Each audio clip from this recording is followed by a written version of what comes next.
Palabra de Jehová. Jehová es palabra compuesta, es una palabra que se le agregó las vocales.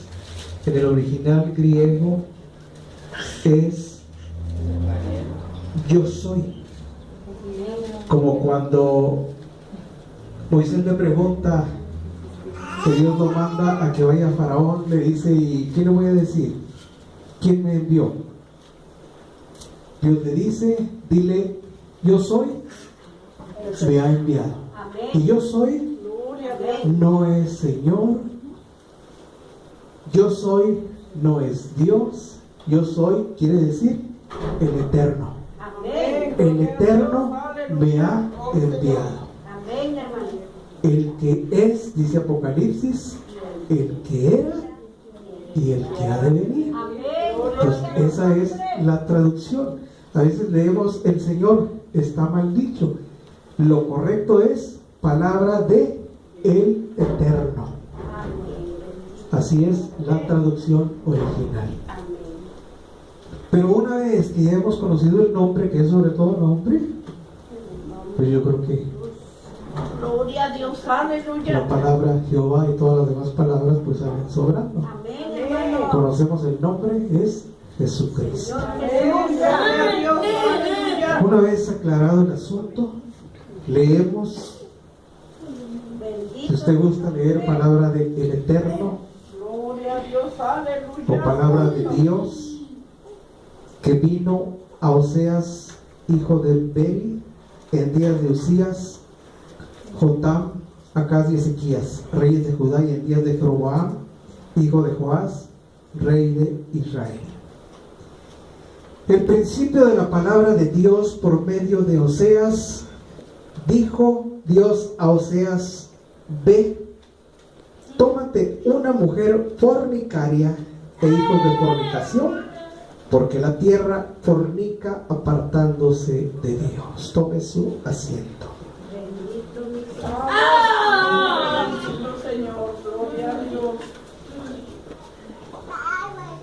El escritor bíblico habla y dice en otra porción: Dios, habiendo hablado muchas veces y en muchas maneras, dice, a los padres por los profetas. Aquí está un llamado de Dios hacia el pueblo de Israel a través del profeta Oseas.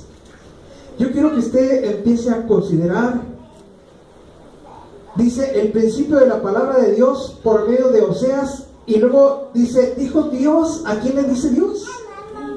A Oseas. ¿Quién era Oseas? Oseas era un profeta de Dios.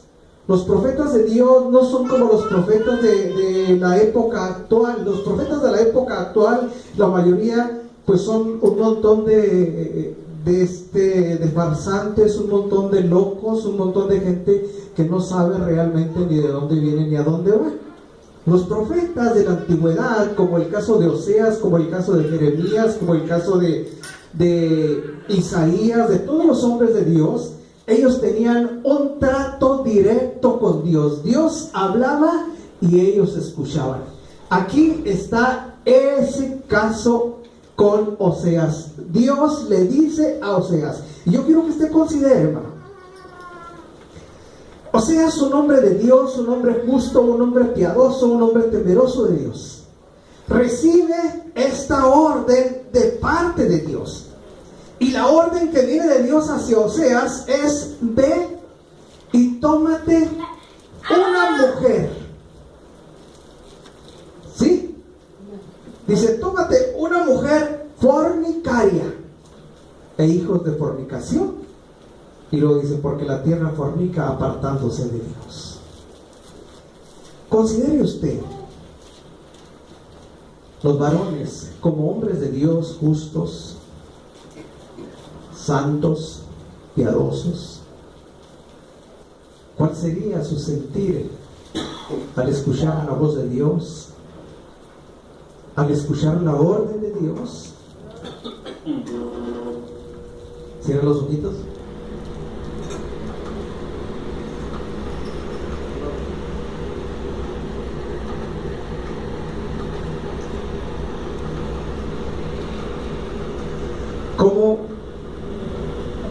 No, hermano, abierta. Sí, abierta. Atránquela nomás para que no se vaya a golpear. ¿Cómo se sentiría o qué pensaría de una orden, de una sugerencia de parte de Dios de esa índole? Tómate una mujer fornicaria e hijos de fornicación. ¿Qué pensaría usted? La pregunta obligada: ¿será de Dios o no será de Dios? ¿Por qué Dios me pide que vaya y tome una mujer ramera, una mujer fornicaria? Si Dios es un Dios santo, que yo entiendo, que yo comprendo que quiere lo mejor para mí. ¿Qué sucede? Dios, a través de esa orden, porque es una orden, no es una opción, no es una sugerencia, a través de esa orden Dios se propone enseñar al profeta, enseñar al pueblo de Israel, enseñarnos a nosotros mismos lo maravilloso del amor de Él. Si usted se pone a considerar desde el verso 2, yo creo que nos podemos identificar en nuestra vida pasada cuál era la condición de nosotros. Pablo, yéndose a los extremos, menciona, dice que aún estando nosotros muertos en delitos y pecados, nos dio vida juntamente con Él. Y luego dice, por gracia sois salvos. Aquí el profeta recibe esa orden de Dios. Dice, tómate una mujer fornicaria, hijos de fornicación. Y luego viene la razón por la cual da esa orden. Dice, porque la tierra, ¿qué hace la tierra? Fornica, apartándose de Dios. Ahora, pregunto yo, ¿cuál tierra estará fornicando, apartándose de Dios? ¿La tierra que habitamos, la tierra que pisamos, o los moradores que habitan en la tierra? Los moradores, de hecho. ¿Qué hacen los moradores o qué hacían los moradores? Sigue diciendo el relato bíblico. Fue pues y tomó a Gomer, hija de Diblaim, la cual concibió y dio a luz un hijo. Y le dijo Dios, ponle por nombre Jezreel, porque de aquí a poco yo castigaré a la casa de Jehú por causa de la sangre de Jezreel, y haré cesar el reino de la casa de Israel. En aquel tiempo quebraré yo el arco de Israel en el valle de Jezreel.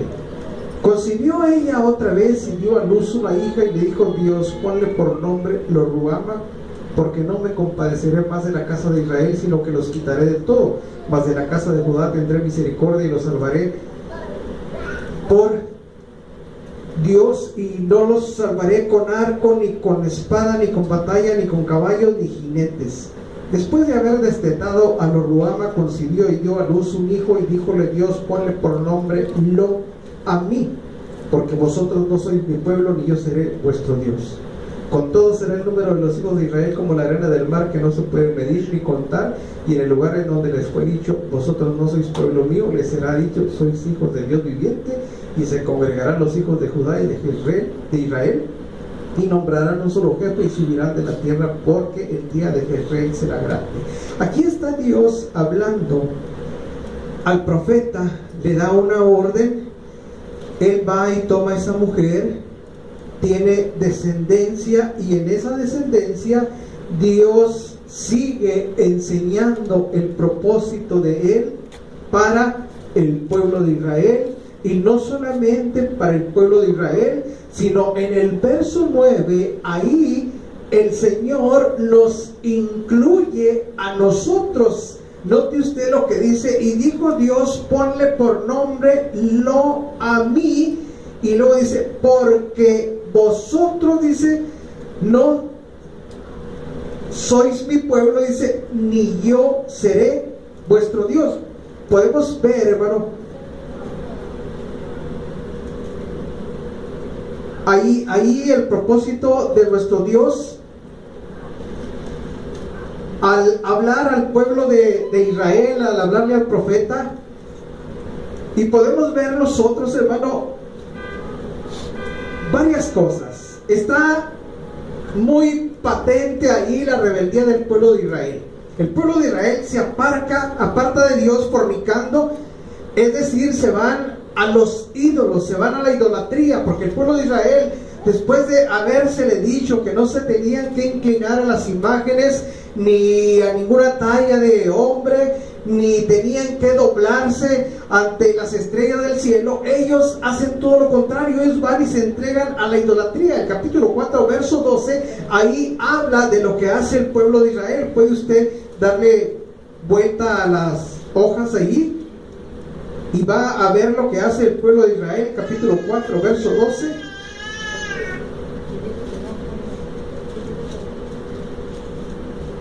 ¿Sí lo tiene? Dice, mi pueblo. ¿Qué hacía el pueblo de Israel? A su madero, dice, a su ídolo de madera, pregunta, y lo dice, y el leño le responde. Dice, porque espíritu de fornicaciones lo hizo errar y dejaron a su Dios. ¿Para qué? Para fornicar. Entonces, cuando habla de fornicación, no se refiere a una fornicación carnal, sino se refiere a un pecado de índole espiritual. Ellos teniendo un marido, el pueblo de Israel teniendo un esposo, teniendo a Dios por marido, se apartan de Dios y se van a la idolatría. Y Dios compara ese pecado con un pecado de fornicación. Es por ello que Dios le dice a Oseas que se tome una mujer fornicaria, porque de esa forma le enseña al pueblo lo que el pueblo está haciendo. En ese pecado notamos esas cosas. Y también nosotros podemos ver, hermano, en el capítulo 2, verso 1, Dios sigue hablando y dice, decid a vuestros hermanos Ami y a vuestras hermanas Ruama, dice, contended con vuestra madre, dice, contended con ella, porque ella no es mi mujer, ni yo su marido. Dios desecha al pueblo de Israel, que en este caso es la madre, y la desecha precisamente por causa del pecado. Nosotros conocemos la historia del pueblo de Israel, hermano, desde varios ángulos. Conocemos cómo el pueblo de Israel se entrega a la idolatría y Dios siempre les está hablando, le habla a través de los profetas, a través de Isaías, a través de Jeremías, a través de todos los hombres de la antigüedad, y el pueblo siempre apartándose de Dios, siempre yéndose a la idolatría, siempre desviándose. El Señor lo dice a través del profeta Jeremías, dice, dos males ha hecho mi pueblo, me dejaron a mí fuente de agua viva, dice, por cavar para sí cisternas rotas que no detienen aguas. Dejan a Dios por lo que no aprovechan.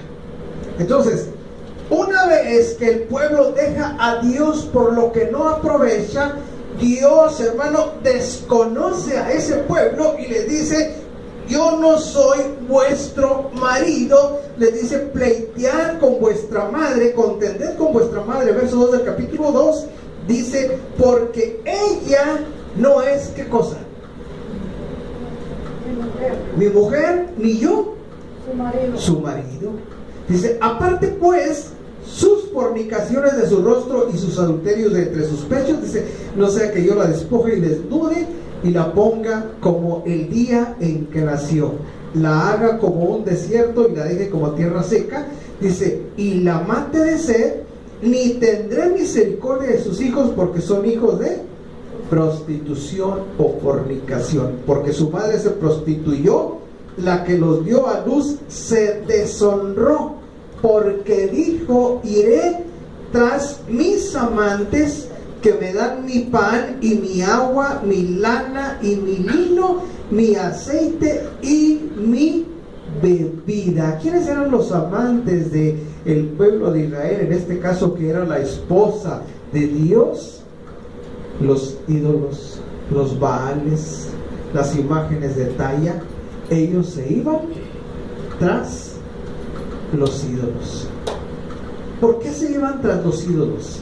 Nosotros como seres humanos tenemos la tendencia siempre a caminar movidos por lo que nuestros ojos ven.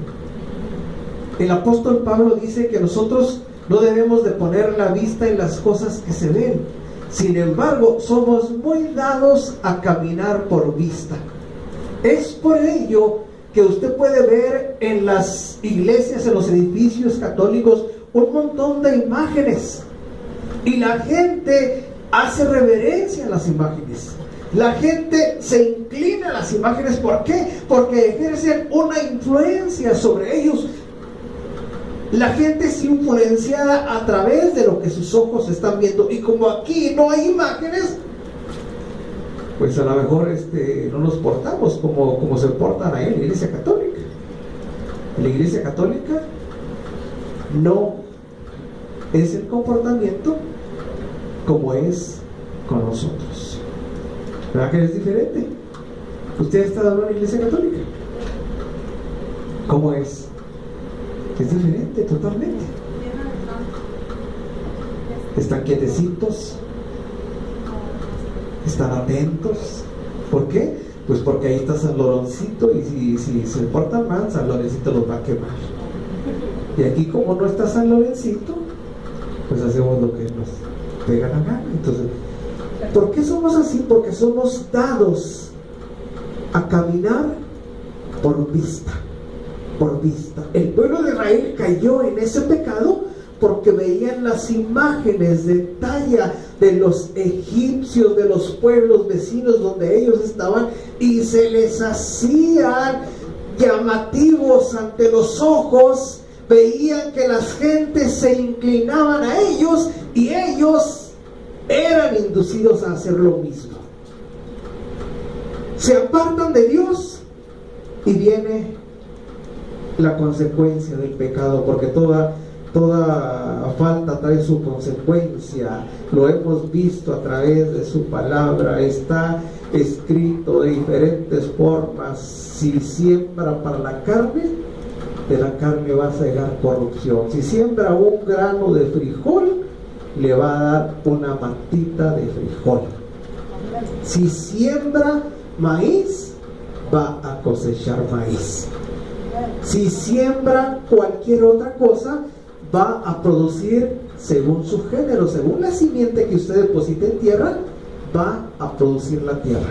O sea, usted no puede sembrar un grano de frijol y recoger una mazorca de maíz. Es imposible. Usted no puede sembrar para la carne y cosechar vida eterna. ¿Verdad que no? Entonces, ellos sembraron para la carne, ellos se fueron tras la idolatría, y Dios, hermano, ahí en el capítulo 2, en el verso 6, ellos decían: me voy tras mis amantes que me dan mi pan, mi agua, mi lana, mi vino, mi aceite y mi bebida. El verso 6 dice: por tanto, dice aquí, yo rodearé de espinos su camino y la cercaré con seto, y no hallará sus caminos. Seguirá a sus amantes y no los alcanzará, los buscará y no los hallará. Entonces dirá: iré y me volveré. O sea, después de que van tras la idolatría, ya como última opción, como no hay respuesta, como no hay consuelo, como no hay nada, dice: me voy a volver a mi primer marido. Y es entonces cuando reconocen, después de haber probado tanta cosa, dice: me voy a mi primer marido porque mejor me iba a entonces, ¿qué? Ahora. Y luego el verso 8 dice: y ella, o sea, la esposa, no reconoció que yo le daba el trigo, el vino y el aceite, y que le multipliqué la plata y el oro que ofrecía Nabal. Por tanto, yo volveré, tomaré mi trigo a su tiempo, mi vino a su sazón, y quitaré mi lana y mi lino que había dado para cubrir su desnudez. Y ahora descubriré yo su locura delante de los ojos de sus amantes, y nadie la librará de mi mano. Haré cesar todo su gozo, sus fiestas, sus lunas nuevas, sus días de reposo y todas sus festividades. Haré talar sus vides, sus higueras, de las cuales dijo mi marido, son salario que me han dado mis amantes, y las reduciré a un matorral, y las comerán las bestias del campo. Y la castigaré por los días en que incensaba a los Baales, y se adornaba de sus arcillos y de sus joyeles, y se iba tras sus amantes, y se olvidaba de mí, dice Dios.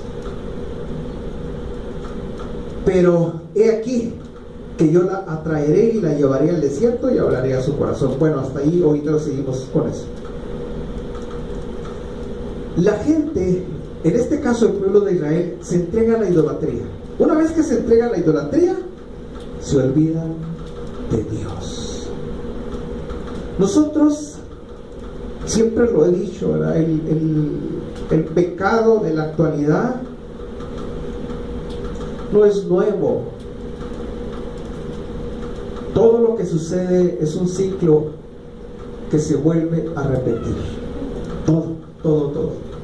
Así como el pueblo de Israel se aparta de Dios, podemos ubicarnos nosotros también. Nosotros a veces nos apartamos, pero no nos apartamos para estar con Dios, sino nos apartamos de Dios. Nos alejamos de Dios. ¿Por qué? Yo no sé si se han preguntado. Nuestro hermano Israel ahorita mencionaba, es un anhelo recibir el bautismo en el Espíritu Santo. Pero ¿por qué el bautismo en el Espíritu Santo no viene? ¿Por qué no se derrama? Porque para que se derrame el Espíritu de Dios necesitamos iniciar una búsqueda de esa unción maravillosa. Necesitamos primeramente creer. Si no creemos, no va a haber nada.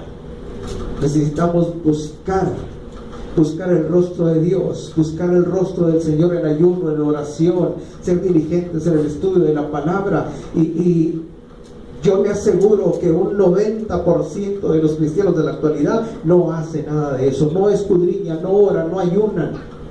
Cuando van a las congregaciones, a los cultos, no están al 100% con sus 5 sentidos puestos en lo que se está predicando. Vaya, a lo mejor quizá tal vez ni los predicadores estén al 100%. ¿Por qué? Porque no hay una entrega, porque no hay una consagración, porque vivimos como mejor nos parece. Y esperamos en la misericordia de Dios y pensamos que Dios es bueno, y si es bueno, no es mentira, es bueno. Pero para recibir el favor de Dios, hermano, se necesita diligencia.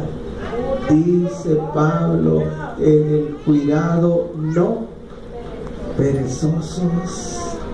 Y luego, ¿cómo dice? Ardientes en el Espíritu. Que a veces venimos y no tenemos ánimo ni para levantar las manos, ni para palmear, mucho menos para decir gloria al Señor. Entonces, al pueblo de Israel le suceden varias cosas, hermano, que yo quiero que usted considere. El pueblo de Israel se aparta del Señor, y las consecuencias, hermano, son trágicas para este pueblo. Después de que se aparta de Dios, después de que Dios habla por cientos de años al pueblo de Israel, viene el día en que Dios los castiga por su pecado de idolatría. Después de que los castiga, todavía Dios sigue mostrando su misericordia. El verso 14 dice el verso 13 del capítulo 2, dice: la castigaré por los días en que incensaba a los Baales, o sea, cuando ofrecía incienso a los ídolos y se adornaba de sus arcillos y de sus joyeles, y se iba tras sus amantes y se olvidaba ¿de quién? De mí, dice el Señor. Dice, pero he aquí, dice, que yo la atraeré y la llevaré al desierto y hablaré a su corazón, y le daré sus viñas desde allí y el valle de Acor por puerta de esperanza. Ahí cantará como en los tiempos de su juventud, como el día de la subida de la tierra de Egipto. En aquel tiempo, dice el Señor, me llamarás Isi, y nunca más me llamarás Baali, porque quitaré de su boca los nombres de los Baales, y nunca más se mencionarán sus nombres. En aquel tiempo haré para ti pacto con las bestias del campo, con las aves de los cielos y con las serpientes de la mar, y quitaré de la tierra arco y espada y guerra, y os haré dormir segura. Está hablando ya de un futuro, está hablando de cuando Dios ha de establecer el reino milenial, cuando habrá paz sobre la tierra por 1000 años. Pero yo quiero que usted considere, a veces nosotros decimos, Dios no es malo, y es correcto, no es malo, pero en medio de esa bondad, Dios trata con los humanos, Dios trata con las personas. Todo lo que está sucediendo alrededor de la faz de la tierra son llamados de atención para nosotros los humanos, porque nosotros vivimos en una generación tan descuidada, en una generación tan apática, que ni aún como cristianos buscamos el rostro de Dios como debiéramos de buscarlo. Somos apáticos, somos indiferentes. Pensamos, como dice el escritor bíblico, que nuestras casas son eternas. Nos ocupamos de esto y nos ocupamos de aquello y de lo otro y de lo otro y de lo otro, pero de lo que deberíamos de tener como prioridad en la vida nuestra no nos ocupamos. Somos desleales, somos infieles. Sin embargo, Él permanece fiel. Dios es fiel. Se acerca el día del arrebato de la iglesia del Señor, y predicamos, y se predica por aquí, se predica por allá, se predica por el radio, por la televisión. Debemos de prepararnos. Bueno, ¿y en qué consiste la preparación? ¿En qué me tengo que preparar? Dice una alabanza, vamos a prepararnos mejor. Bueno, ¿en qué consiste la preparación mía? ¿Qué es lo que yo tengo que hacer? ¿Qué es lo que yo tengo que buscar? ¿Qué es lo que yo tengo que lograr? Si usted nota, el llamado de atención al pueblo de Israel a través del profeta es llamar precisamente la atención, decirle al pueblo de Israel: has hecho esto, te has ido tras los Baales, no me has reconocido, no te has dado cuenta que el mismo oro y la plata con la que hacías las estatuas yo te lo proveía. No te has dado cuenta que el vino, el aceite y la lana y todo lo que tú tienes yo te lo he dado. No te has dado cuenta de que la vida, de que la paz, de que la esperanza, de que el perdón, de que la bondad, de que la misericordia de Dios es por mi gracia. No te has dado cuenta. Que a veces no nos damos cuenta realmente. Lo hemos predicado, hermano, hasta el cansancio. La vida cristiana es una vida deleitosa, es una vida que sabe, en medio de las circunstancias adversas y en medio de la lucha y en medio de la prueba y en medio de la escasez y en medio de la aflicción y en medio de la enfermedad, yo le puedo asegurar, jamás me he arrepentido de ser cristiano. ¿Por qué? Porque yo he visto, hermano, en todas las circunstancias adversas la mano de Dios. Yo me he sentido seguro, hermano, en todo momento en la mano de Dios. A veces mi fe flaquea, pero yo sé que Dios está conmigo. A veces no lo siento, pero ahí está Él, hermano, fiel, fiel como un poderoso gigante sosteniendo mi vida. Y al igual que el pueblo de Israel, no lo hemos reconocido.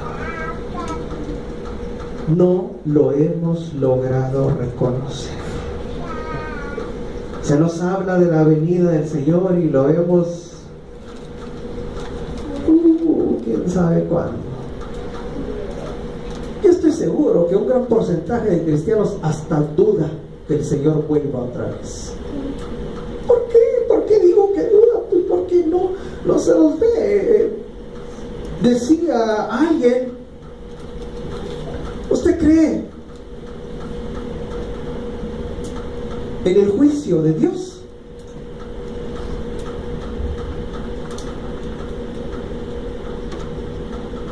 Y la respuesta era no. ¿Pero por qué no cree?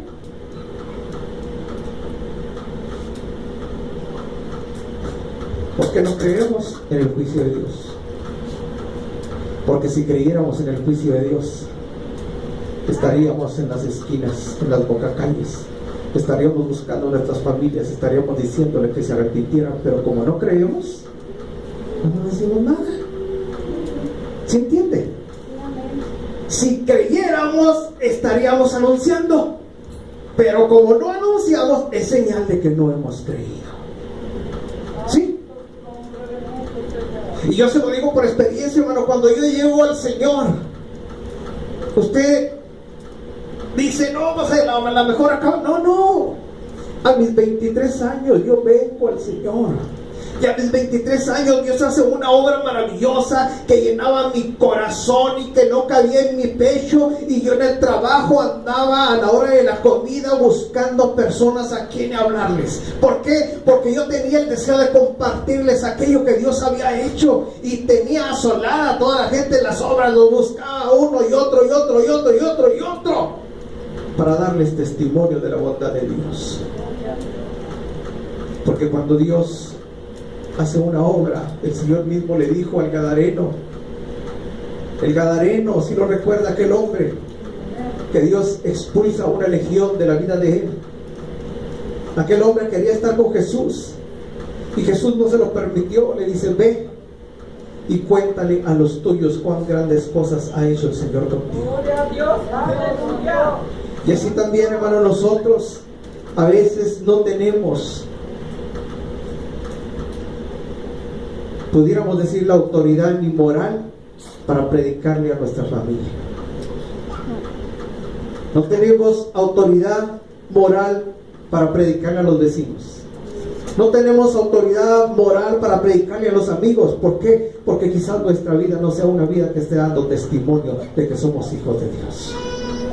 ¿Cómo hablarle a mi vecino? ¿Cómo hablarle a mi pariente? ¿Cómo hablarle a fulano de tal?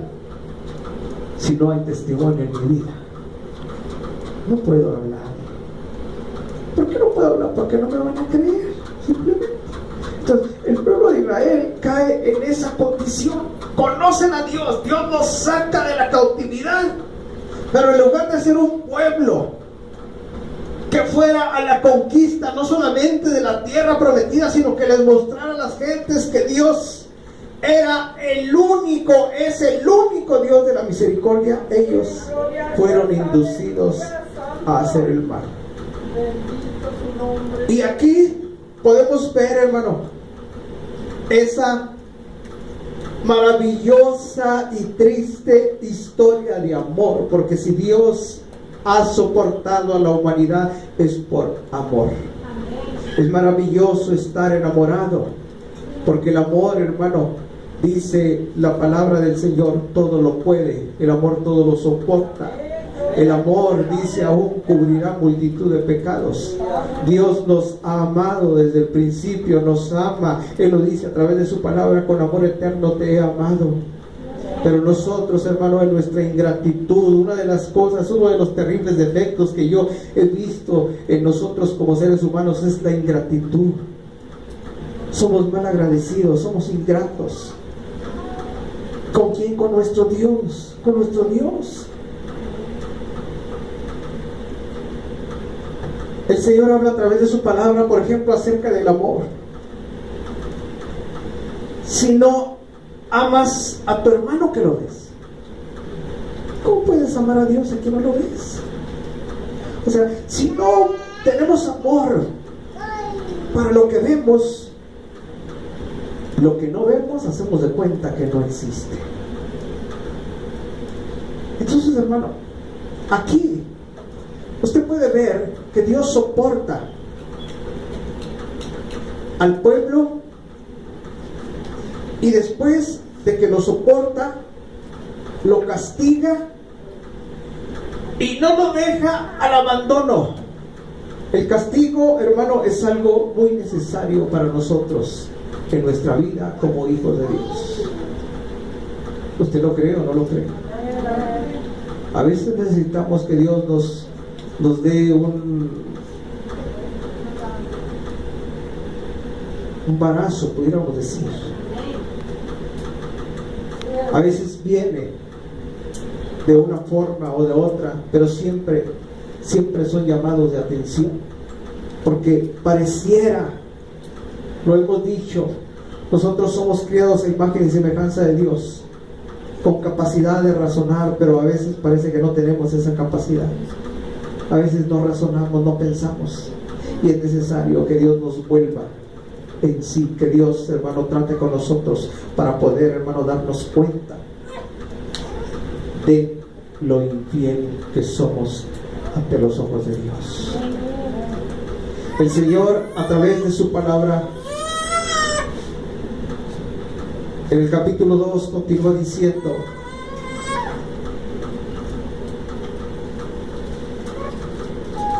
verso 18: en aquel tiempo haré para ti pacto con las bestias del campo, con las aves del cielo, con las serpientes de la tierra, y quitaré de la tierra arco y espada y guerra, y te haré dormir segura.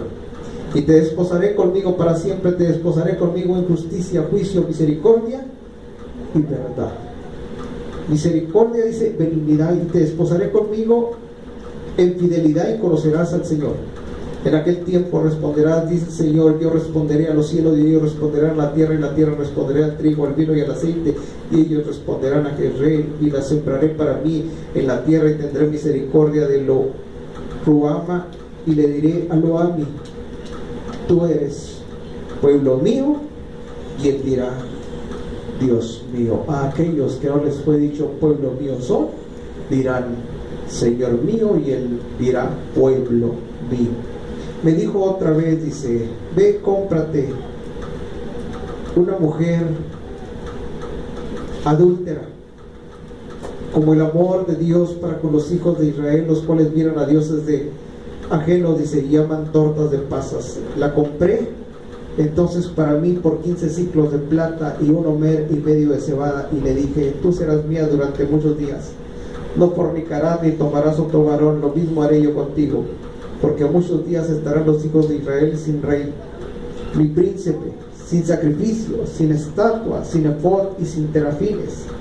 Después volverán los hijos de Israel y buscarán al Señor su Dios y a David su rey, y temerán al Señor y a su bondad en el fin de los días. Ahí está hablando de lo que vendrá en un tiempo futuro, una total restauración del pueblo de Israel, una bondad manifestada no solamente para el pueblo de Israel, sino para nosotros, donde se les fue dicho: no sois pueblo, ahí serán llamados hijos del Dios viviente.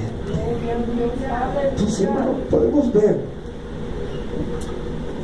esta historia, le he titulado una historia de amor como no ha habido, como no hay, como no habrá otra igual. ¿Qué fue lo que impulsó a Dios, ya no al pueblo de Israel, a nosotros, a buscarnos a nosotros? ¿Qué fue lo que impulsó a Dios a poner su vista, su corazón, su esmero total, su vida entera por cada uno de nosotros? No fueron nuestros atributos, no los teníamos, no fue nada que pudiese llamar la atención de nosotros, como si alguien dijera: es que yo le voy a dar esto a Dios. ¿Qué le vamos a dar al Señor? Dice el himnólogo: ¿qué le daré? ¿Qué le daré? Dice: no tengo qué, porque todas las cosas, dice, son suyas. Y luego dice: mi vida también. ¿Qué pudiéramos darle al Señor? O quizás alguien le pudo ofrecer o le hizo una oferta a Dios. Nadie. Sin embargo, andando perdidos, como dice el himnólogo, andando en este mundo, enfermo, fatigado, con mi alma ya perdida en el fango y el dolor. Dice, llegaste a mi vida. Llegó el Señor. ¿Qué fue lo que lo impulsó? ¿Qué es lo que todavía continúa manifestando hacia nosotros? Ese amor maravilloso. Un ejemplo maravilloso de lo que es realmente el verdadero amor. Y podemos sentirnos bendecidos, podemos levantar nuestras manos y alabarle y bendecirle y decirle gracias, Señor, por ese amor, porque soy inmerecedor. Gracias, Señor, porque me has amado. A pesar de mis deficiencias, a pesar de mis faltas, a pesar de mis flaquezas, Señor, yo puedo sentir ese amor maravilloso. Gloria a Dios, aleluya, santo. Eso es lo maravilloso de esta historia, que nosotros no hemos alcanzado el amor de Dios porque lo hayamos conquistado, porque haya visto en nosotros, no. Él no miró en nosotros atributos, ni virtudes, ni algo que le pudiéramos dar. Él solamente nos amó. ¿Por qué nos amó? Porque somos hechura de Él. Porque somos la obra perfecta de Él. Porque Él vio que su obra perfecta estaba destruida por el pecado, por la maldad, por tantas cosas. Él continúa viendo la apatía, la indiferencia, la falta de interés en las cosas santas, pero a pesar de todo, Él continúa amándonos, mostrando su amor, mostrando su misericordia cada día. Por eso, hermano, yo le doy gracias a Dios, yo le agradezco que Él haya puesto su vista en mí.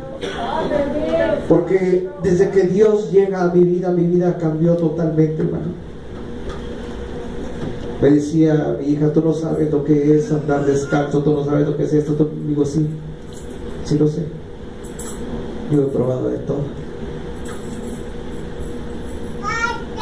En mis años de vida que tengo sobre la tierra he probado muchas cosas. He probado lo que es no tener comida. He probado lo que es sentir el rechazo de la gente. He probado tantas cosas.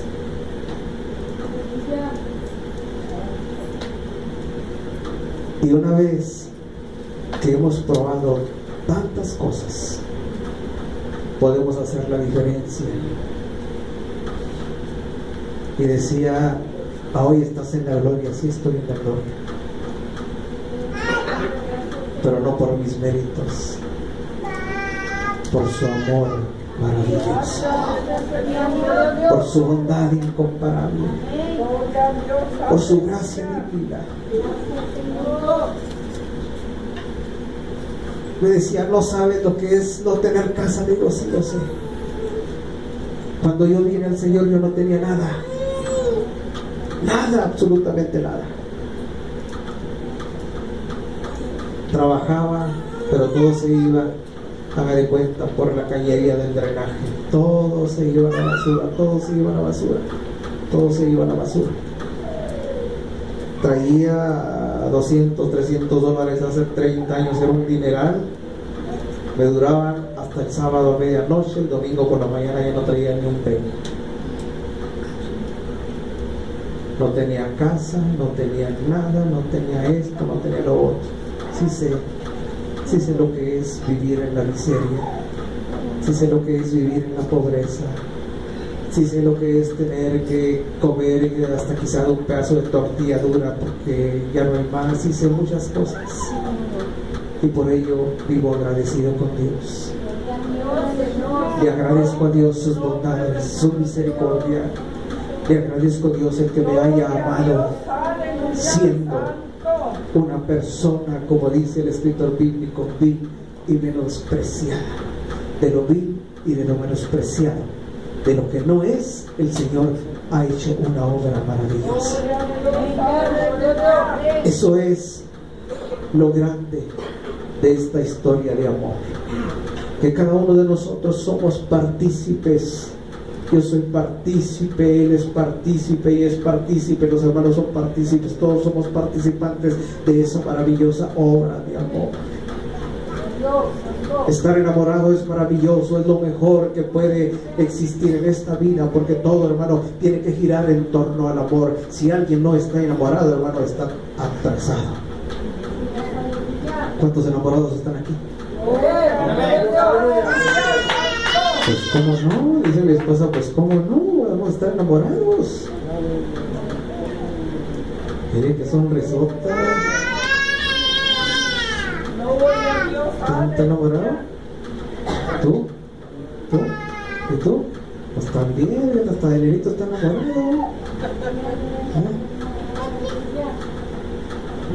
Vivir enamorados es maravilloso. Enamorados de ese ser maravilloso que subió, como dice el himnólogo, la cuesta del dolor. Los latigazos caían sobre su espalda, las burlas de la gente se escuchaban fuertemente. Los amigos que él tenía lo veían de lejos atemorizados. Sin embargo, él seguía avanzando. Él seguía caminando. A pesar de la injusticia, a pesar de los golpes, a pesar de los insultos, a pesar de los latigazos, a pesar del desprecio. Por eso Isaías declara: un varón experimentado en quebranto. Ese caminar de Jesús hacia la cruz del Calvario es el silencio que Él guardó, porque Él no fue como nosotros, no es como nosotros. Si a mí me dan una pedrada, a lo mejor agarro la otra y se la devuelvo, porque eso es bueno para las piedras, Pero Jesús no. Jesús le llovían los golpes, los insultos, las burlas. Había salido del pretorio, iba camino a la cruz. Y Pilato les decía a las gentes: ¿a quién quieren que les suelte? ¿A Barrabás o a Jesús, que se dice el Cristo? Y la gente gritaba: a Barrabás queremos. ¿Y qué voy a hacer de Jesús, que se dice el Cristo? Decían las gentes: crucifícale, crucifícale. ¿Qué mal les había hecho? Él mismo lo declaró. ¿Por qué pecado? ¿Por qué buena obra me han apresado? Menciónenme cuál es el bien que ha causado que yo sea prisionero. Y vemos, hermano, en el caminar de Jesús a la cruz del Calvario, en ese silencio, el sonido del amor. Un amor maravilloso que nos tiene hasta aquí, en esta hora, en este momento, sostenidos, porque es solamente su bondad, su amor, su misericordia, su benignidad para cada uno de nosotros, hermano. Alabado sea el nombre del Señor Jesús.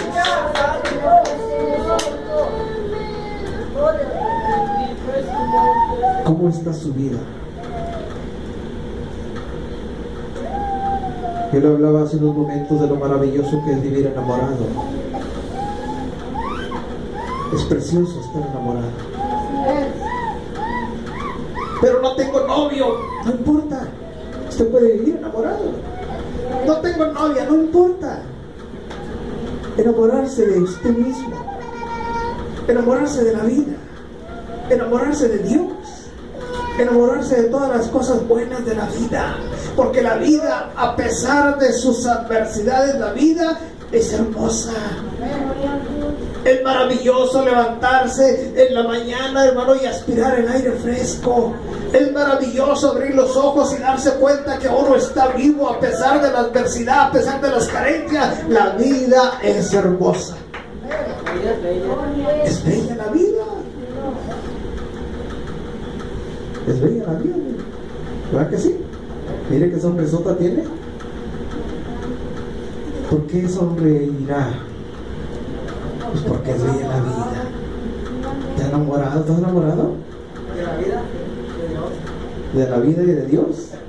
Y de todo lo que hay en la vida. Adiós. ¿Cómo se encuentra su vida? Le digo, hermano, porque quizá para poder tener una entrega nos falta una motivación. Cuando la gente vive, por ejemplo, cuando los adolescentes viven o los jóvenes viven sin motivación, pues viven algunos, a se va, a lo mejor no se bañan, a lo mejor no se lavan los dientes, a lo mejor no se peinan, agarran la cachucha y la ponen. Pero cuando hay una motivación, hay un cambio en la vida de la persona. El que no se bañaba, se baña. El que no se peinaba, se peina. El que no sonríe, ahora sonríe. El que no sonreía, ahora sonríe. ¿Por qué? Porque siente que la vida es maravillosa. Por eso le digo, es bueno estar enamorado. Enamórese de Dios. Enamórese de usted. Enamórese de todas las cosas buenas de la vida. Sea partícipe de esa maravillosa historia de amor. Sienta, viva, respire el amor de Dios, hermano.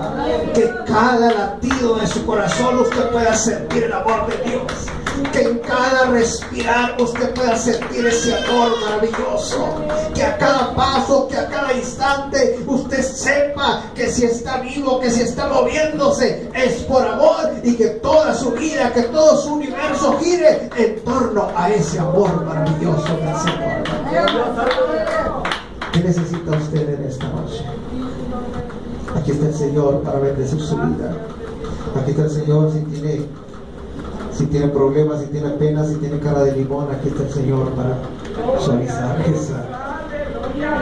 esa paz. Hermanos Saucedo, adelante, hermano.